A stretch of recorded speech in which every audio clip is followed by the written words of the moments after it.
مزید اسلامی ویڈیوز حاصل کرنے کے لیے سبسکرائب کریں میسج آف اسلام چینل کو۔ السلام علیکم ورحمۃ اللہ وبرکاتہ۔ امید ہے کہ آپ حضرات بخیر و عافیت ہوں گے۔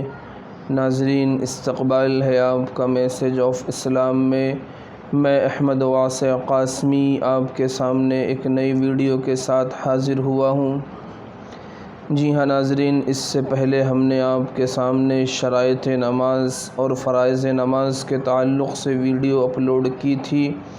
امید ہے کہ جن لوگوں نے دیکھا انہوں نے اسے یاد کیا ہوگا۔ اگر آپ نے اب تک نہیں دیکھا ہے تو ڈسکرپشن میں ہم نے اس کی لنک دی ہے، آپ جا کر وہاں کلک کر کے اس ویڈیو کو دیکھ سکتے ہیں۔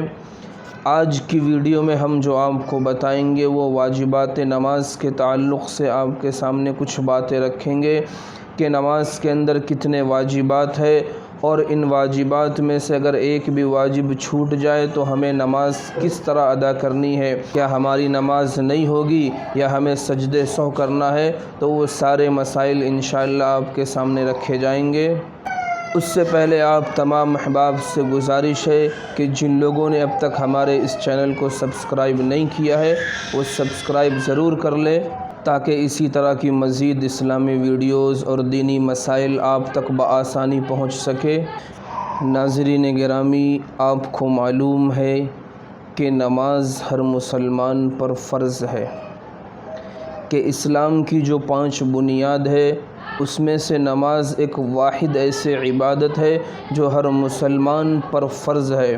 اس کے علاوہ دیگر عبادات جو ہے، چاہے وہ روزہ ہو یا حج ہو یا زکوٰۃ ہو، یہ مخصوص لوگوں پر فرض ہے۔ جیسا کہ روزہ سال میں 1 مہینے کے لیے فرض کیا گیا ہے، اور اگر مسافر ہے یا بیمار ہے تو اس کو رخصت دی گئی ہے کہ وہ دیگر ایام میں اس کی قضا پوری کرے، دیگر ایام میں اس روزوں کو رکھیں۔ اسی طرح زکوٰۃ ہے، وہ صاحب نصاب پر فرض ہے۔ جس کے پاس اتنا پیسہ ہے کہ وہ صاحب نصاب کو پہنچتا ہے تو زکوٰۃ اس پر فرض ہے، غریب پر زکوٰۃ فرض نہیں۔ اسی طرح حج ہے، جو صاحب استطاعت پر فرض ہے کہ جس کے پاس اتنا پیسہ ہے کہ وہ زاد راہ اختیار کر سکے اور اپنے گھر والوں کے اخراجات کو پورا کر سکے۔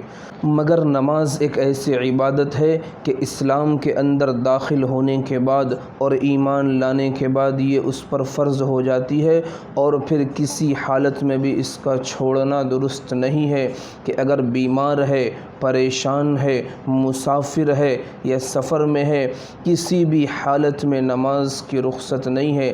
اگر سفر میں ہے تو وہ نماز کو قصر کرے، یعنی پوری نہیں بلکہ آدھی ادا کرے، اور بیمار ہے اور اس قدر بیمار ہے کہ وہ کھڑے ہو کر نماز نہیں پڑھ سکتا تو بیٹھ کر پڑھے، اور اگر بیٹھ کر بھی نہیں پڑھ سکتا تو وہ لیٹ کر پڑھے، اور لیٹ کر نہیں پڑھ سکتا تو اشارے میں پڑھے۔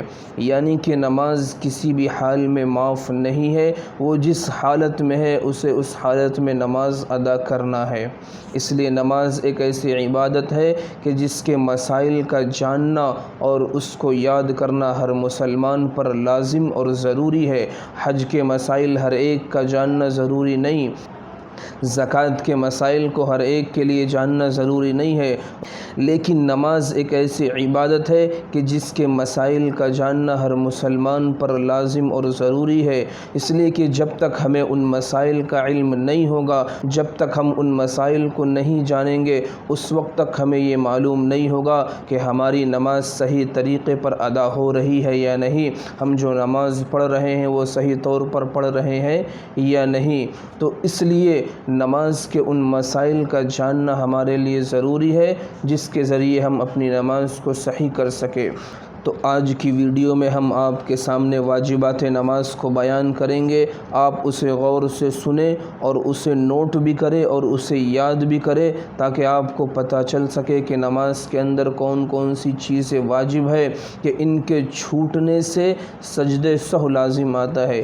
یہاں رک کر ایک مسئلے کو سمجھ لے کہ نماز کے وہ واجبات جو میں آپ کے سامنے ابھی ذکر کروں گا، اگر ان میں سے ایک واجب بھی ہم نے بھول کر چھوڑ دیا تو ہمیں سجدہ سہو کرنا پڑے گا، اور سجدہ سہو سے ہماری نماز صحیح ہو جائے گی، ہماری نماز درست ہو جائے گی۔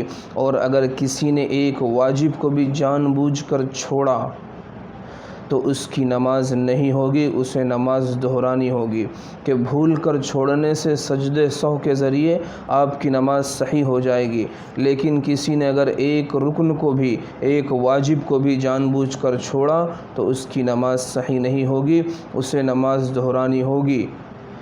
تو ناظرین، اب ہم چلتے ہیں نماز کے واجبات کی طرف، اور آپ غور سے سنیں اور ان واجبات کو نوٹ کرنا نہ بھولیں۔ تو نماز کے واجبات میں سے سب سے پہلا واجب جو ہے وہ یہ ہے کہ فرض نماز کی پہلی 2 رکعتوں میں اور سنن اور نوافل کی تمام رکعتوں کے اندر سورہ فاتحہ کا پڑھنا۔ نمبر 2، فرض نماز کی پہلی 2 رکعتوں کے اندر اور اسی طرح سنن اور نوافل کی تمام رکعتوں میں سورت کا ملانا۔ نمبر 3، سورہ فاتحہ کو سورت پر مقدم کرنا، کہ اگر کسی نے بھول کر سورہ فاتحہ سے پہلے سورت پڑھ دی، اس کے بعد سورہ فاتحہ پڑھی، تو اگر وہ سجدہ سہو کر لے تو اس کی نماز درست ہو جائے گی۔ نمبر 4، قرأت رکوع کو ترتیب سے ادا کرنا، یعنی کہ نماز کے ہر رکن کو ترتیب سے ادا کرنا، کہ قیام کے بعد رکوع کرنا، رکوع کے بعد سجدہ کرنا۔ ایسا نہ ہو کہ قیام کے بعد ہم سیدھا سجدے میں چلے جائیں پھر کھڑے ہو کر ہم رکوع کریں، بلکہ نماز کے ایک ایک رکن میں ہمیں ترتیب ادا کرنا ہے۔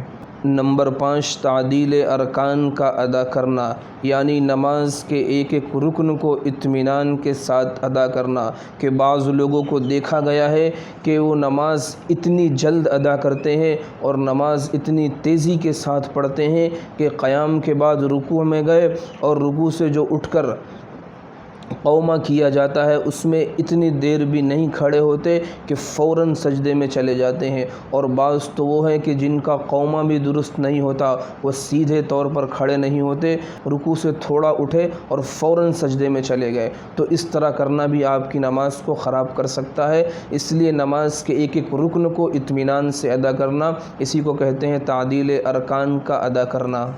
نمبر 6، قاعدہ اولیٰ، یعنی 2 رکعت میں جو بیٹھا جاتا ہے اس کو ادا کرنا۔ نمبر 7، دونوں قعدوں میں تشہد یعنی التحیات پڑھنا۔ نمبر 8، لفظ سلام کے ساتھ سلام پھیرنا، ایسا نہ ہو کہ نماز کے اندر ہم ہیں اور جب ہم سلام پھیر رہے ہو تو السلام علیکم کے بجائے ہم کوئی اور الفاظ کہیں، یا اسی طرح ہم نے سلام تو پھیر دیا لیکن السلام علیکم نہیں کہا، تو یہ بھی نماز کے واجبات میں سے ہے۔ اگر ہم سے یہ چیز چھوٹ گئی تو ہمیں سجدہ سہو کر کے اپنی نماز صحیح کرنی ہوگی۔ نمبر 9، نماز وتر میں دعائے قنوت کا پڑھنا، یعنی وتر کی تیسری رکعت کے اندر سورت ملانے کے بعد جب ہم اللہ اکبر کہہ کے ہاتھ اٹھا کر باندھتے ہیں اور جو دعا پڑھتے ہیں اسے دعائے قنوت کہا جاتا ہے، اس کا پڑھنا وتر کی تیسری رکعت میں واجب ہے۔ اگر کسی نے چھوڑ دیا یا پڑھنا بھول گیا اور رکوع میں چلا گیا تو وہ اخیر میں سجدہ سہو کر کے اپنی نماز پوری کر لے، اس کی نماز درست ہو جائے گی۔ نمبر 10، تکبیرات عیدین کہنا، یعنی عید الفطر اور عید الاضحیٰ کی نماز میں جو 6 زائد تکبیر کہی جاتی ہے اس کو کہنا۔ نمبر 12، سری نماز کے اندر سری تلاوت کرنا، یعنی آہستہ سے تلاوت کرنا، زور سے تلاوت نہیں کرنا۔ نمبر 13، مقتدی کا امام کے پیچھے خاموش رہنا، کہ جب امام سورہ فاتحہ یا سورت پڑھ رہا ہو تو ہم پیچھے خاموشی کے ساتھ امام کی سورہ فاتحہ اور اس کی سورت کو سنیں۔ ایسا نہ ہو کہ آگے امام پڑھ رہا ہو اور اس کے پیچھے ہم اپنی الگ سورت پڑھ رہے ہوں، کہ جس کی وجہ سے ہماری نماز میں خلل پڑ جائے اور ہماری نماز خراب ہو جائے۔ اس لیے جب ہم امام کے پیچھے کھڑے رہیں تو ہم خاموشی سے امام کی قرأت کو سنیں۔ نمبر 14، مقتدی کے لیے امام کی اقتداء کرنا، کہ مقتدی پر یہ واجب ہے کہ امام کے ہر رکن میں اس کی اقتداء کرنا۔ ایسا نہ ہو کہ امام کی اقتداء کرنے کے بجائے ہم خود اپنی نماز پڑھیں۔ اس لیے کہ بعض ایسے لوگ ہوتے ہیں کہ جو نماز میں اس قدر جلدی کرتے ہیں کہ امام ابھی سجدے میں گیا نہیں اس سے پہلے ہم سجدے میں چلے جاتے ہیں، امام ابھی رکوع میں گیا نہیں اس سے پہلے ہم رکوع میں چلے جاتے ہیں۔ تو نماز کے ہر رکن میں ہمیں امام کی اقتدا کرنا ہے، نہ کہ ہم امام سے پہلے اپنے ارکان کو ادا کریں۔